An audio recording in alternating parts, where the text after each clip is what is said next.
I'm with my brother-in-law. We went canoeing in his canoe earlier out in the ocean, really. It was a good paddle. Got a good shoulder workout and saw some sweet boats. Yes. And he's a builder, and he built this teardrop camper. Has it been a couple years?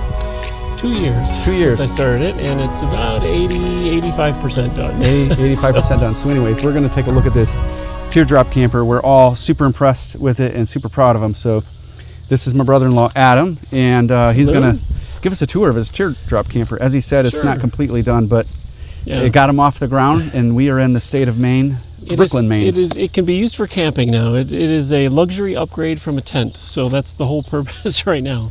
It's essentially a shameless imitation of the Vistabule, designed by Burt Taylor.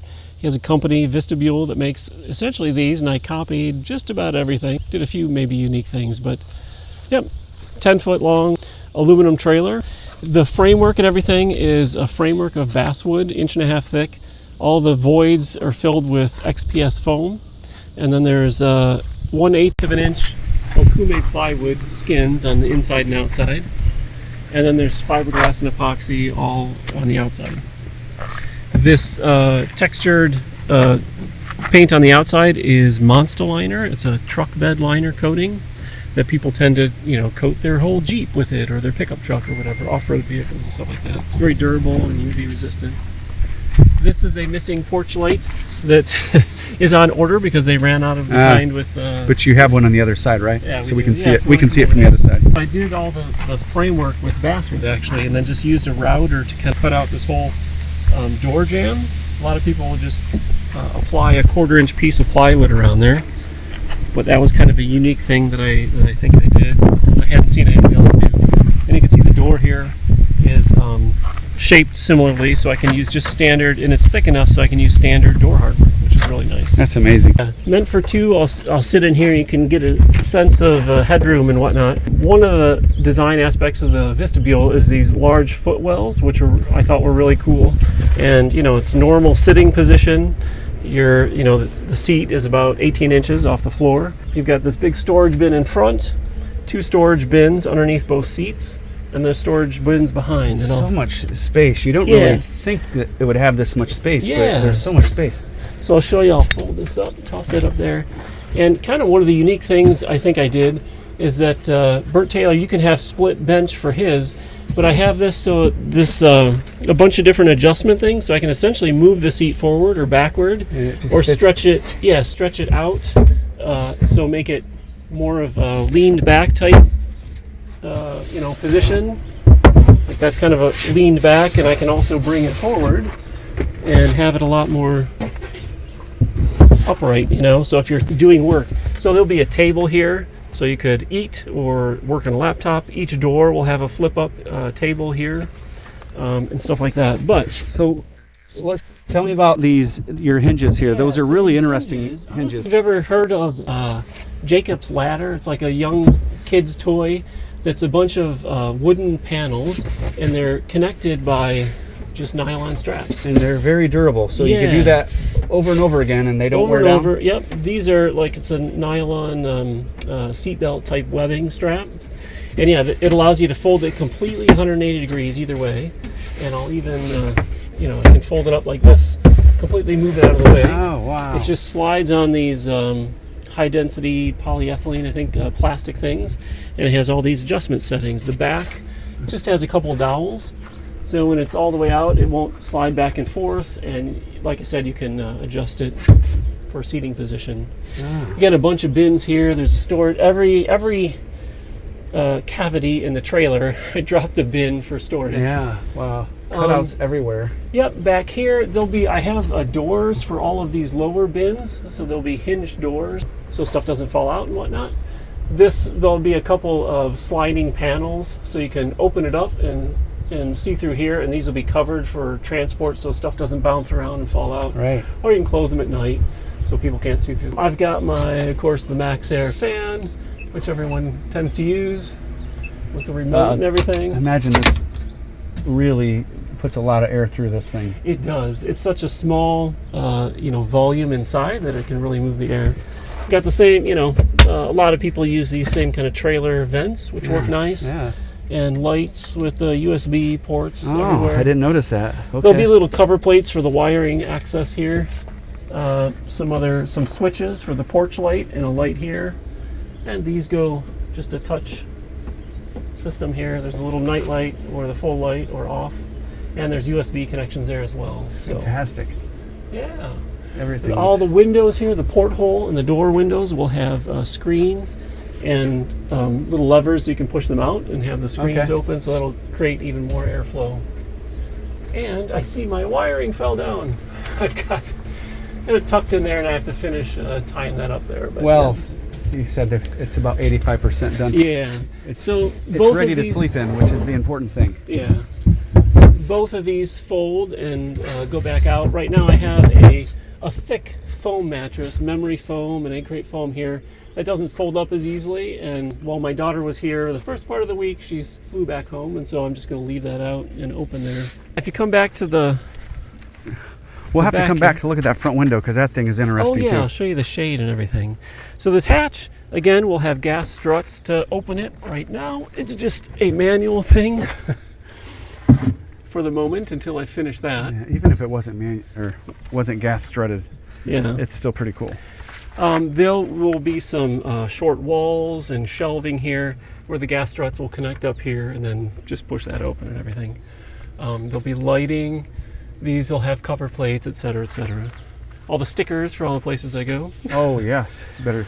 So there's in here, this is for a Dickinson 2-burner cooktop.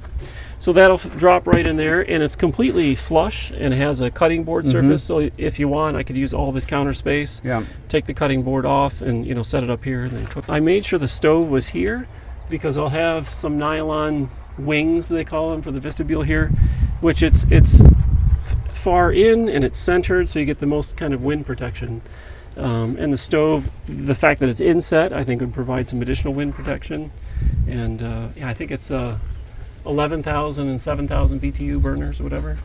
A small little sink here with a little faucet, which I'll have, I think, some of the off-road type water tanks mounted on the outside, and then just a gray water tank in here. There'll be drawers down here for pots and pans and whatnot, and then I did manage to finish the cooler pull-out, And which look is at the nice. size of these So, rails. Beefy. Yep. And it opens up. I can access everything while I'm cooking. I've got space here, over here. I might even have another pull-out that I can stick on a hinge here and have more counter Yeah, space those are there. becoming more and more popular in like truck and camp life type stuff, RV underbays. Yeah. So right now everything's powered just by a portable small jackery in there that I charge, if I'm at electrical here, or I can charge from my car. Eventually I'll probably put in a built-in electric system. I have a solar panel and stuff like that.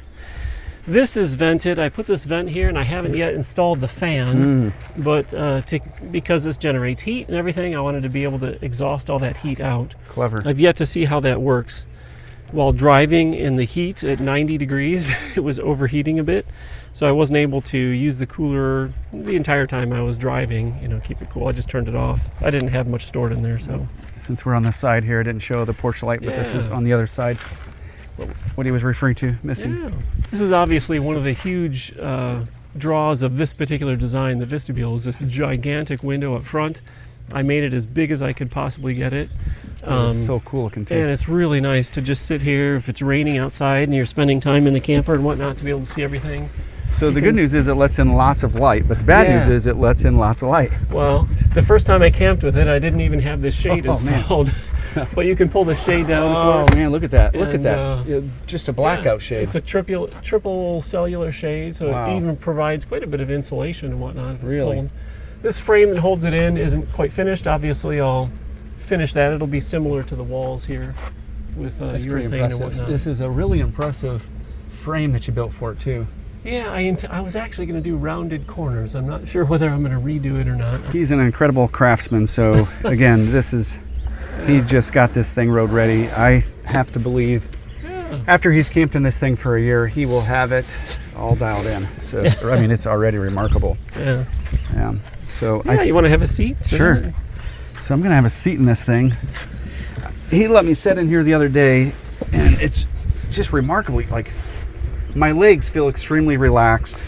Yeah, and I can feel like I've been standing on, we went canoeing earlier, my legs were fatigued a little bit, and I was riding my bike. I mean, I feel really relaxed and comfortable right here. I really felt that was an important part of it, especially if I was going to travel a lot in this and maybe even work out of it, working remotely possibly. I wanted to be able to not have your legs, flat out in front of you, but you're sitting in a normal sitting position, working at a laptop or something, and you're relaxed and you're looking out a giant window. Yeah, this is I think it can't be understated, really, the design aspects that he had, where you have this giant window, and a lot of teardrop campers have a window in front, a stargazer window, but you're often sitting backwards this way. That's true. And I remember watching another video of a van lifer, this woman who had designed her van and everything, but was talking about all the things that she would change. And one of the things she said is she built she bought the van with this big window in the side, and she thought, this is going to be fantastic, giant window, be able to look out and everything.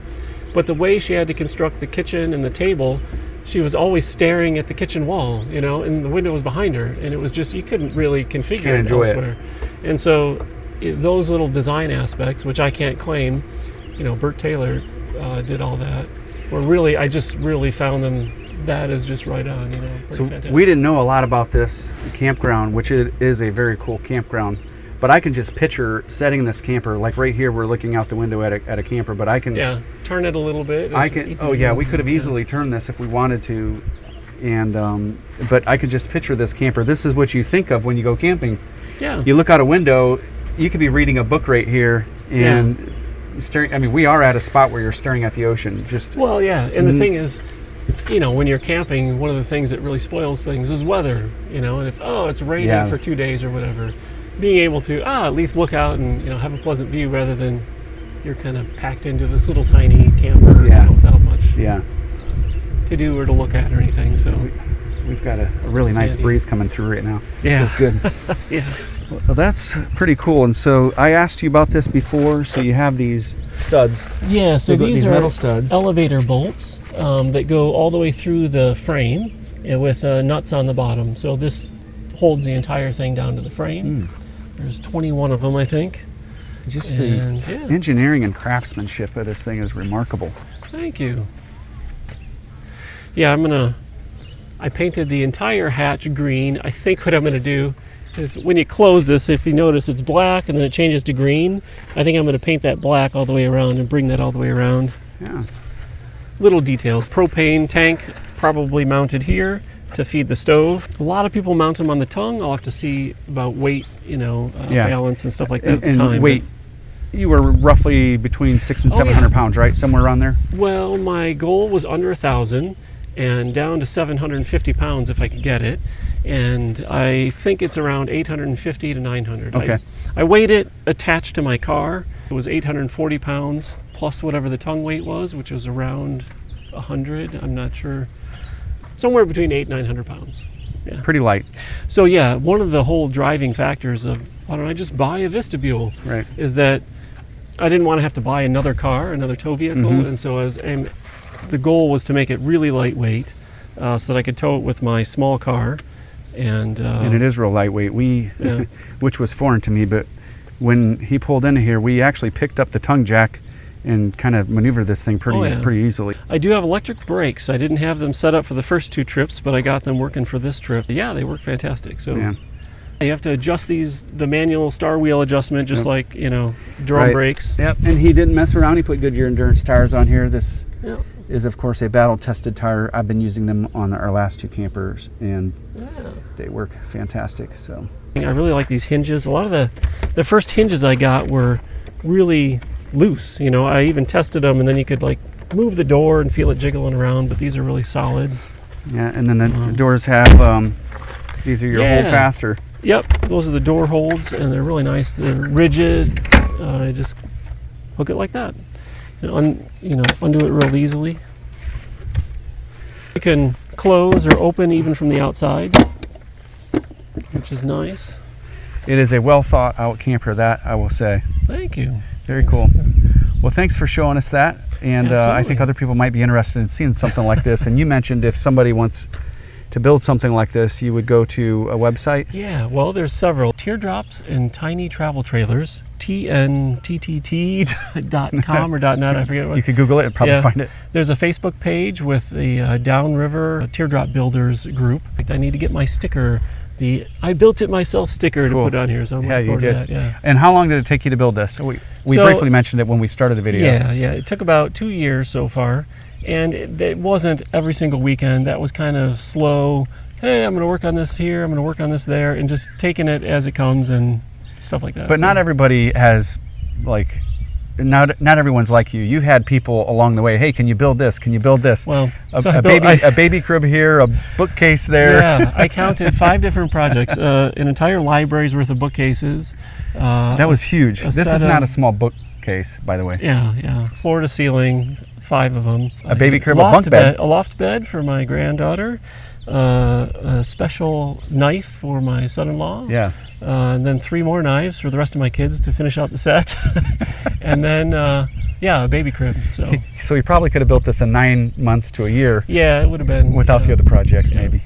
So, but I hope that gives everybody a good idea what they're looking at. This is such a cool camper. Yeah. A lot of people will build these anywhere from 4 months to a year. Okay.